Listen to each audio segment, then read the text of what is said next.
What's up everyone? Today we're looking at Poison type. Poison was one of the original 15 types introduced in Generation 1 and to date is the 8th most common type in the game. Poison types are typically masters of status condition, being able to effortlessly spread sleep, paralysis, and most of all poison or bad poison, also known as toxic. Poison types like to use their great defensive typing to passively wear their opponents down using residual poison damage. They can achieve this using toxic spikes, which can easily spread poison and bad poison among your enemy team. It's worth noting that enemies can have hazard control to rid themselves of these toxic spikes. Also, grounded poison Pokémon absorb these spikes upon entry to the field. Poison types also have fantastic access to self-recovery, such as Regenerator and Black Sludge, making the typing even more potent defensively. However, it's also important to have some offensive presence on a team, as other defensive teams can potentially wall out your residual damage. In-game, poison types are typically available early on in the form of early root bug types or grass types. On top of that, Zubat and Tentacool are almost omnipresent in every cave/sea in the generation they're available. As far as notable trainers are concerned, the poison type has not made a huge impact on the gym scene, having only appeared 3 times in the series, twice in the Kanto region: Koga, his later replacement Janine, and Roxy. When Koga was replaced by Janine, he went on to become an Elite Four member in Generation 2. In the first DLC pack of Generation 8, we also met Clara, who is a poison type trainer. That said, it's not that poison types are not often seen, they are very frequently associated with the series antagonists. Almost all villainous teams have some poison representation. On top of that, Jesse and James' signature Pokémon in the anime have historically included Arbok and Weezing. In Pokémon Mystery Dungeon, 2 of the 3 members of Team Meanie are also poison types, and in Explorers of Time, Darkness and Sky, all members of the villainous Explorer team, Team Skull, not to be confused with the later Team Skull in Generation 7, are all poison types. Prior to the physical special split in Generation 4, all poison moves were physical. Poison types on average tend to slightly prefer physical attacks over special attacks reflecting this, but despite that there are actually more special poison type moves. On average, poison tend to have good special defense, which pairs nicely with their defensive typing, especially helpful as psychic attacks tend to be special in nature. Conversely, however, ground types tend to be physical. Poison's type effective chart has gone through a lot of changes throughout the generations, as can be seen here on the screen. In Generation 1, Poison type was both super effective on and took super effective damage from bug types. Curiously, this is the only point in the series where that interaction has occurred between 2 types, and was later removed in Generation 2. Also in Generation 2, the introduction of Steel types made Poison's already lacking offensive presence even worse. Finally, in Generation 6, when Fairy types came around, Poison got its much deserved second super effective. Offensively, Poison has been a severely lacking type, being only super effective on 1, later 2 types and being resisted by 5, one of which is an immunity. However, Poison's main offensive presence comes from spreading poison or bad poison, which most of its moves can do as a secondary effect. On top of that, as of Generation 6, Toxic will never miss if being used by a poison type Pokemon. For coverage, ground types pair well with poison types as they hit rock, steel and poison super effectively, while poison can cover the grass types. Venoshock can also be a powerful offensive tool when paired with toxic spreading teams, as it boosts its power up to a massive 195 with same type attack boost. Though, as stated earlier, it's not always possible for poison to be active on your opponent. Defensively, poison is one of the best types in the game. While only having 4 resistances, later 5 with the introduction of fairy types, it is only weak to 2 types, ground and psychic, both of which have an immunity in flying and dark respectively. On top of this, poison types are immune to the poison status condition outside of the very limited ability corrosion. Poison types resist both fairy and fighting, both of which have a strong offensive presence. They also resist grass, poison and bug, which aren't seen too much offensively, but the resistance is still noteworthy, especially in the case of U-turn. Clear Smog is another handy tool that poison Pokemon can utilize, negating all stat changes to the target, meaning the type can easily shut down setup attempts that could otherwise break through its defenses. On top of that, poison types have exclusive access to the Black Sludge item, which acts as a leftovers when used by a poison type, but instead damages non-poison type Pokemon if held. This makes it ill-advised for non-poison Pokemon to trick a Black Sludge item off the poison Pokemon. On top of this, it can act as a second leftovers in formats where multiple items are restricted. First up we have Venusaur, While grass is typically not the best defensive type, its resistance to ground is a nice benefit for poison teams. Paired with its good bulk and impressive special attack, its stab Giga Drains can tear through holes in a lot of common ground types that can otherwise hurt poison teams. This Giga Drain can also keep Venusaur healthy. It can also utilize moves such as Sleep Powder or Leech Seed for team support, or Synthesis for longevity. Upon Mega Evolution, its already impressive bulk is increased, and its ability Thick Fat gives it a neutrality to fire and ice, two of Grass's weaknesses, making it an even better defensive threat.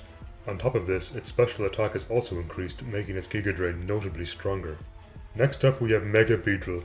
While I can't recommend Beedrill's base form for any competitive or even in-game use due to its wholly unspectacular stats, its Mega Evolution jacks its power level up to become an extremely potent defensive threat. Its attack and speed are jacked up to 150 and 145 respectively, alongside adaptability, boosting its stab moves to 2x from 1.5x. This puts its Poison Jab at a whopping 160 base and its U-turn at a whopping 140 base. It also has access to Drill Run for good coverage, taking out weakened steel types who otherwise wall its stabs.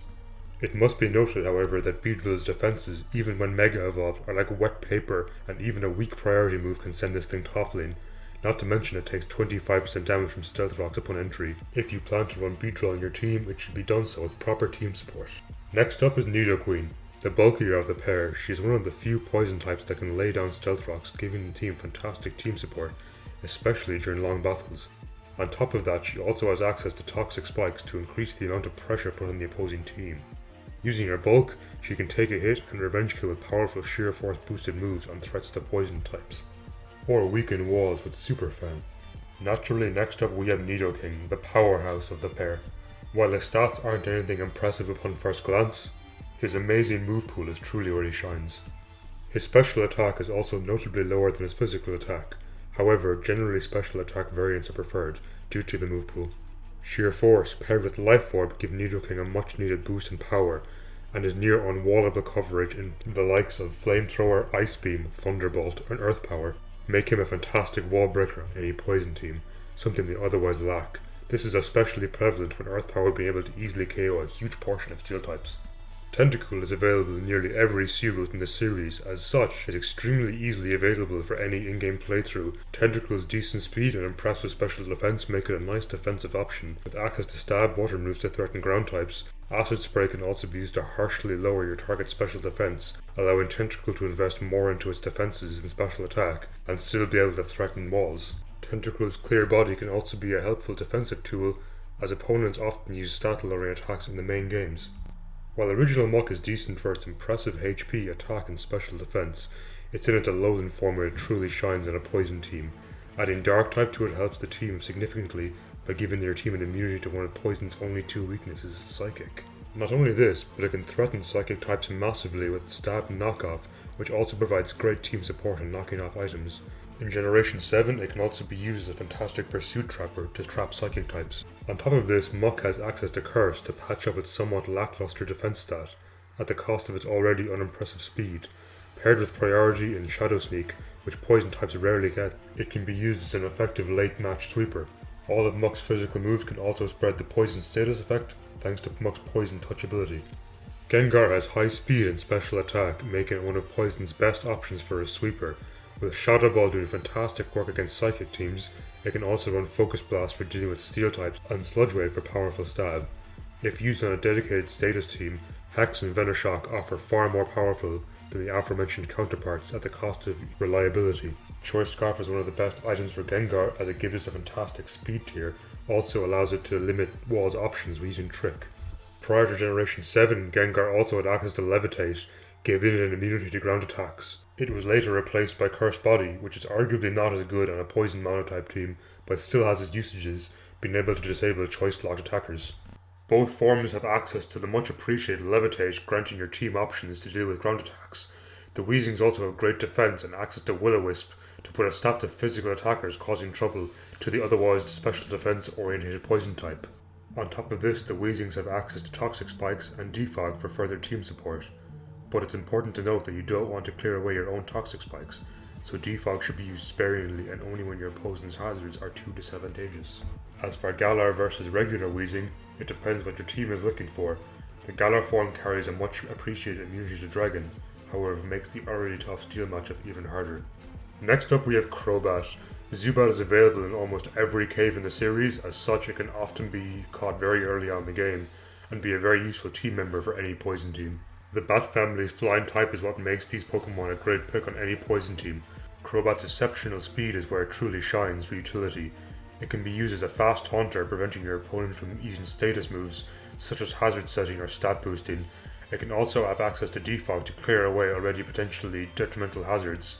As of Generation 5, Crobat had access to fantastic Infiltrator ability, allowing it to toxic opponents through substitutes. Unfortunately, its attacking stats are a little mediocre, and so won't be dealing heavy damage to your opponent.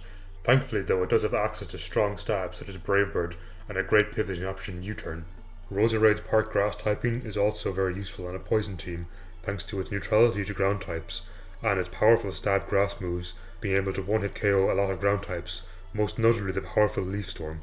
Giga Drain can also be used as a fantastic recovery option, as ground types typically have a lot of HP. Between Generation 5 and 7, Roserade's Technician can be used to boost hidden power to base 90, allowing it access to a good coverage move such as Fire or Ice. Its notably higher special attack of 25 points above Venusaur make it a decent choice user for late match sweeper. Alternatively, Natural Cure can be used to easily shrug off status effects such as paralysis or sleep. For Drapion, its part dark typing is where it truly shines on a poison team, carrying the much welcomed immunity to psychic types. On top of that, it can provide helpful team support in the form of knocking off opponents' items, setting toxic spikes, or phasing out opponents with Whirlwind. In a pinch, Drapion can be used with good coverage such as the Elemental Fangs or Earthquake to take care of matchups that otherwise might be somewhat unfavourable. Its ability Battle Armor can be used nicely defensively to prevent critical hits, especially potent now with the new Urshifu. Alternatively, you can use Sniper to boost your own critical hits to 2 by power instead of 1.5 by. Toxicroak, while unfortunately having a double weakness to Psychic, still weak to ground and brings a new weakness to the flying type. Its Dry Skin ability is fantastic team support, offering your team an immunity to water attacks. It's especially potent against a lot of stall water teams who tend to like to use Scald and Toxic to try wear down your opponent, both of which Toxicroak is immune to. On top of that, its access to priority such as Fake Out and Sucker Punch can help with Poison's otherwise lackluster speed tiering. It also has stab fighting coverage, which is fantastic against steel and rock types who otherwise can wall out poison damage. Scolopede's part bug typing gives it a fantastic option when dealing with psychic teams in Megahorn. On top of that, it gets nice coverage such as Aqua Tail to deal with ground types. Its already impressive offenses go to downright terrifying when paired with its ability Speed Boost. This allows it to outspeed almost all unboosted Pokemon and Choice Scarf users. Paired with Swords Dance, its attack gets a much appreciated boost, making it one of Poison's best physical sweepers. Amoongus's part grass typing, as previously stated, is a great help to poison teams when combating ground types. On top of that, its access to Spore can put any enemy to sleep and put them out of commission for a few turns, offering fantastic opportunities for your team to set up. On top of this, it has access to Regenerator and a fantastic HP pool to work with. It can be used as part of Regenerator Core, making it very tough to take down if swapped out correctly with your other ally Regenerators. On top of this, it doesn't need to invest in any attacking stat and can still punish physical attackers with foul play. Toxapex's offensive stats are somewhat pitiful, but anyone who's ever fought a Toxapex knows that's not where this Pokemon shines. Toxapex is one of the best defensive Pokemon in the series to date. With fantastically high defense stats and amazing recovery in Recover and Regenerator, this Pokemon is not going to be easy to take down. On top of this, it has fantastic team support, such as spreading status effects with Toxic or Toxic Spikes, Scald, or using Knockoff to remove items. Haze is also usable to eliminate potential stat changes on opponents, or Baneful Bunker to further stall opponents while being able to punish them with a poison. Toxapex's use on a poison team cannot be understated. While it doesn't bring any resistances to the type's weaknesses, it serves as a fantastic defensive anchor for the team that will often last till the very end of a battle. If your team hates fighting steel types or poison types, then Salazzle is the Pokemon for you. Her currently exclusive ability Corrosion allows her to spread Toxic to both poison and steel types, putting them on a timer, allowing her to shut down potentially long stall games. With access to Taunt and Substitute, she can also be used as a good stall breaker. Finally, her stab fire moves such as Flamethrower can be used to just outright dispatch common threats such as Ferrothorn. Nihilego is one of the first Ultra Beasts revealed, and thanks to being an Ultra Beast, has access to the fantastic ability Beast Boost, allowing it to increase its highest status stage every time it scores a KO. It can be a fantastic late game sweeper using Good Stab and Power Gem or Sludge Wave to take out weakened opponents and start to snowball, becoming stronger with every KO. Its decent speed paired with a Choice Scarf means it's very hard to outspeed unless your foe has some priority or scarf is of their own. Next up we have Toxtricity. Toxtricity's punk rock ability is fantastic, boosting all sound moves, meaning its overdrive and boom burst go to obscene levels of power. This makes it a fantastic wall breaker, especially since sound moves go through substitutes, though it is worth noting that soundproof Pokemon are completely immune to these moves. It can make great use of its Choice Specs or Throat Spray, both of which increase its special attack stat. If you're using the amped up form, you can use Shift Gear to double your speed and increase your attack stage as well. The increased attack is nice for Drain Punch, which gives Toxtricity some longevity, also allowing it to unexpectedly hit threats such as Tyranitar or Excadrill that can otherwise wall out your stabs. Finally, we have the recently released Galarian Slowbro. Slowbro trades its water typing for poison and some of its defenses in favour of offenses. While keeping its defenses would have been notably better on a poison team, the offensive presence is still very welcomed. Its part Psychic typing gives it neutrality to Psychic, which is nice for a poison team, paired with its Regenerator ability, meaning it can run a triple regen core alongside Amoonguss and Toxapex. Its new signature attack, Side Shell Arm, allows it to do adaptive damage based on the opponent's weaker of defense or special defense, which is nice when facing special walls such as Chansey. Thanks for watching everyone, that wraps it up for Poison type. There's more information such as sample teams available in the description below, and if you like this video and want to see more types in depth, please leave a like and subscribe.